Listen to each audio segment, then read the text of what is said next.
Snipers! Snipers! Hindi naman, Marco, magalit na galit. As in! Ano?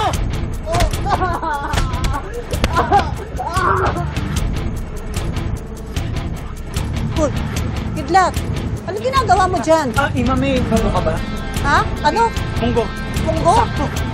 Bakit? I-rest po ba ngayon? Oo. Tingin po konti lang, Ima. Oo, mas Mariosep na bata.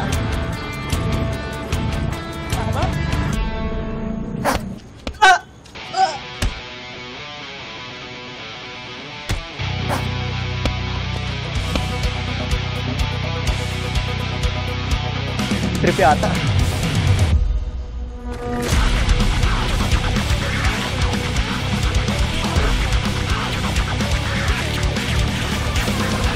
Ima, may nakita po ba kayo tumatakbo dito? Bakit? Sino naman ba pinagtitripan ninyo, ha? Tropa po namin, hinahanap ko lang po para tumambay. Kaya aga-aga pagtambayan nasa isip ninyo. Eh, kung umuwi na kaya kayo at tumulong kayo sa mga magulang nyo, ha? At ano po, tutulungan ko po yung tatay ko maglasing? Diyan ka magaling. Ang mamiloso ko, akala mo uwi ka na ng galing kaya ka nahinto sa pag-aaral, ano? Hay, ang mabuti pa pumunta kayo sa barangay. Barangay agad? Ang ibig ko sabihin, nangangailangan doon ng mga volunteers para maglinis sa riles. May bayad yon at libre pagkain maghapon. O ayaw nyo nun. O sige na, suwarda na kayo. Sabihin niyo pinapunta ko ngayon. Sige na. Sige na.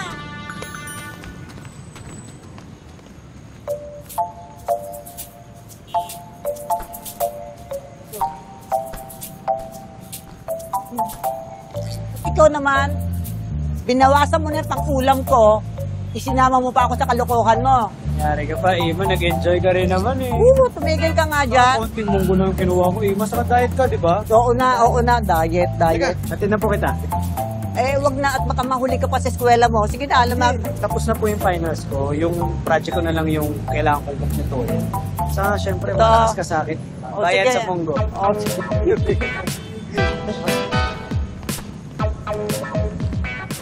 Okay, Black. Magdi-18 ka na, ha? Kailangan matintahan ka na ng limbag. Di na ho, imahan na. Di naman ho kami magtatagal dito eh. Pag sumeldo ho si Papa, diretso na ho kami Palawan eh. Dito ka pinanganak, anak ka ng lugar na ito. At ikaw ang magmamana sa lupa ng pamilya mo. May matitira ho sa lupa natin. Eh kaya nga eh, makikipag-meeting kami mamaya kay Rendon. At para matigil na sila sa pagkumbinse na kunin ang lupa natin. Sasama na naman yan si Mama. Kidlat, matanda na kami. Si Maying na lang inaasahan namin. Siya ang leader namin ngayon sa mga ganyang usapin.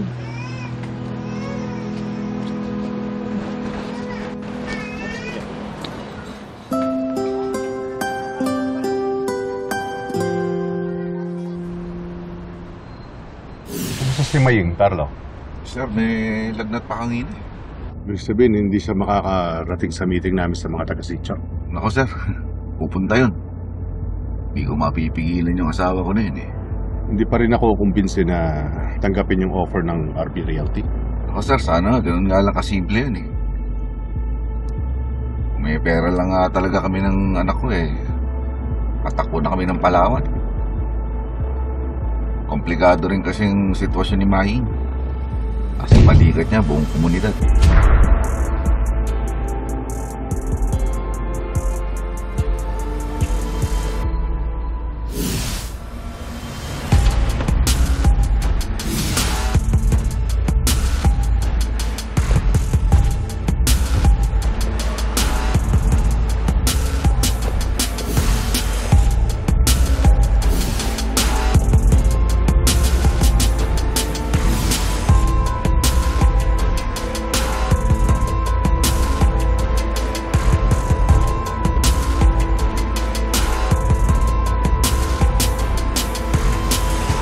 Pagkain may spaghetti pa, oh. Anak, bilis ko naman na yan. Oh, may cheese, may ubas, ito. Bilisan mo para makakamit tayo. Haba. Anak, bilis mo ubusan yan. Bigyan ko tayo spaghetti pagkatapos niyan, ha?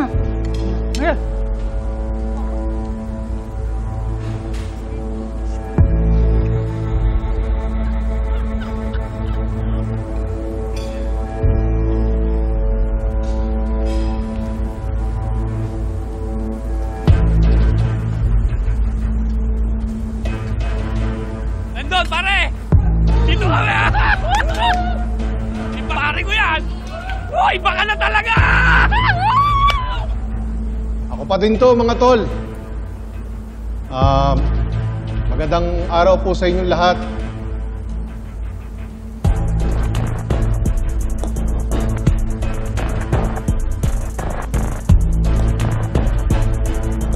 Hindi ko po nakakalimutan kung saan po ako nanggaling. Sa Riles, katulad nyo po. Siguro iniisip nyo na malayo na ang aking narating. Pero wag po kayo mag-alala. Kasama ko po kayo sa tugatog na kung nasaan man ako ngayon. Ito na ang pinakamalaking proyekto ng RB Realty, headed by our lead architect and engineer, Lilian and Ferdy Canlas.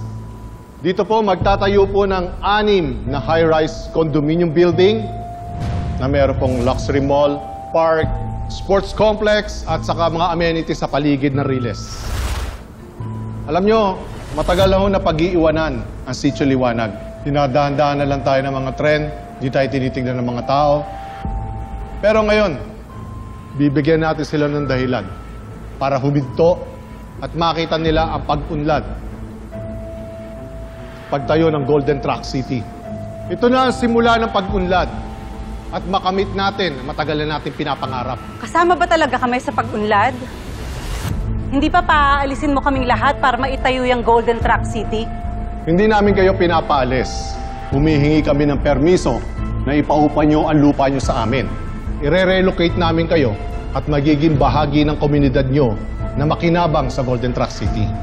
Oh, yun naman pala eh. Okay na yun. Gusto mo kaming maniwala sa sinasabi mo, Rendon?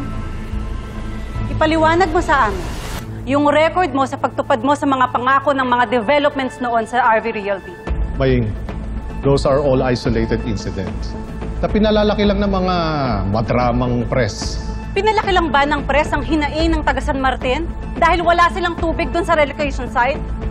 At nagdadrama lang yung mga indigenous people sa Negros dahil patay ang lupang pinaglipatan mo sa kanila? Eh paano naman yung mga binaha sa barangay Bulabod sa Leyte? Ha? Ipaliwanag mo nga rin doon! Hey, tama na una yun. Ano nga ang pangahawakan namin sa mga pangako mo, Rendon? Ilang taong ka nang namamayagpag sa kayamanan. Pero mabibilang sa daliri ko kung ilang beses kang dumalaw sa amin para iparamdam na anak ka pa rin ng Sitio Liwanag. Sira ulo ka, pare, ah! Isupa kami siyan, ah! Oo, tama yan. Tama! Tama na nga! Baying! Ito na nunula! Ano ba?